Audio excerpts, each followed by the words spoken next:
A short history. Back in England's oldest times, people lived in big groups called tribes.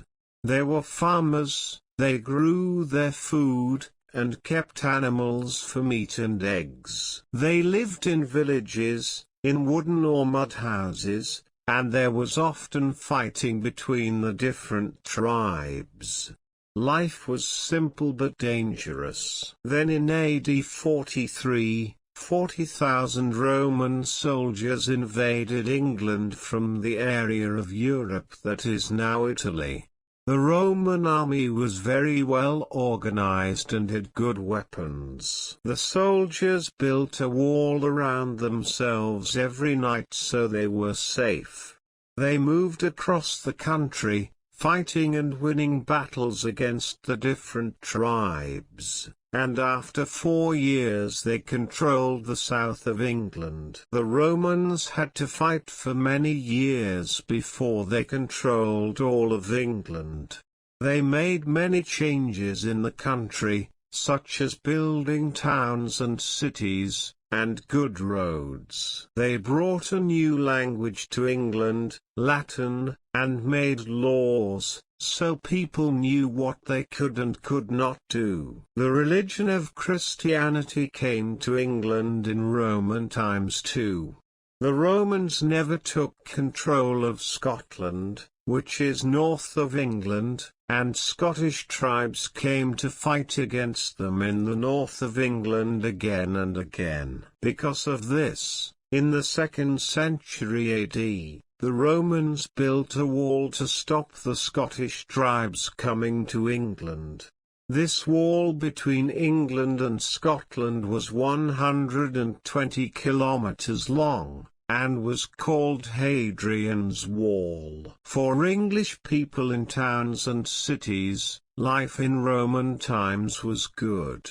Towns now had clean water and sewers, pipes taking away dirty water, and there were strong walls around them, so people felt safe. People came to the towns to buy and sell things, and food became more interesting and enjoyable. To relax, people could go to special bathhouses, where they met their friends, kept clean and exercised. But after AD 250, Roman soldiers began to leave England. They had to fight in other parts of the world, and it was too expensive and difficult for them to keep England safe. By AD 411, all the Roman soldiers had left England. Then the Anglo-Saxons, from Germany, the Netherlands and Denmark, began to arrive. The Anglo-Saxons had come to England several times before, but the Romans had always defeated them. Now, with the Romans gone, the English could not win battles against the Anglo-Saxons, and many Anglo-Saxons came to live in England. The Anglo-Saxons did not like the Romans' towns, so they did not use them, and the towns stayed empty.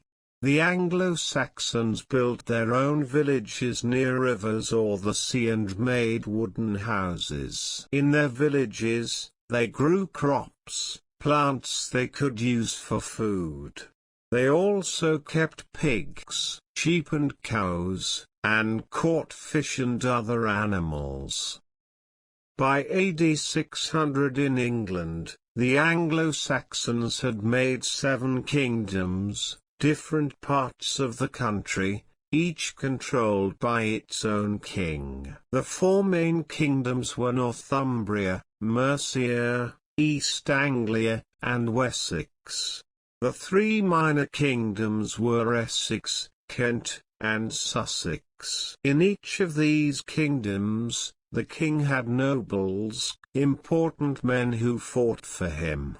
The other people in the kingdom were either peasants or slaves. Peasants were poor people who had some land, but had to give money to the nobles.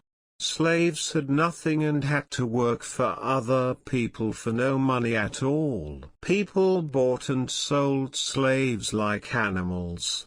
The Anglo-Saxons stayed in England, but in AD 793 a new group of people invaded the country. The Vikings, from Norway, Sweden, and Denmark, wanted good farming land. They came to England in strong wooden ships, and soon they took control of many parts of the country. But the Anglo-Saxon king of Wessex, Alfred the Great, won a big battle against the Vikings. After this, part of England, called Danelaw, was given to the Vikings, but the Vikings had to promise not to invade other parts of the country.